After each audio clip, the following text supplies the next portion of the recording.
Guys আমার হাতে তোমরা দেখতে পাচ্ছ সনি 6400। আমরা হচ্ছে এটা এখন গিম্বলের মধ্যে লাগাবো, যেটা হচ্ছে RS3, ঠিক আছে, রনিনের RS3। এটা তোমরা দেখতে পাচ্ছ 85, আমরা 85 আর এই 6400 এই দুটো হচ্ছে আমরা হচ্ছে এই গিম্বলের মধ্যে অ্যাড করবো। অ্যাড করে তারপর হচ্ছে এটার ভিডিও কোয়ালিটি আজকে টেস্ট করবো, দেখি কিরকম। জোস ম্যান, রেডি ম্যান।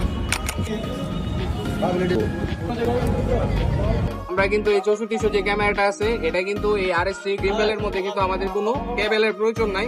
আমরা ওয়্যারলেস ভাবে হচ্ছে গিম্বলের মধ্যে আমরা বডি কানেক্ট করে ফেলতে পারবো। এটা হচ্ছে এই RS3 এর একটা গুরুত্বপূর্ণ অনেক সুন্দর একটা ফিচার। লকেনেবল করে তোমরা হচ্ছে আবার ইজিলি শুট করতে পারো কোনো ধরনের প্রবলেম ছাড়া।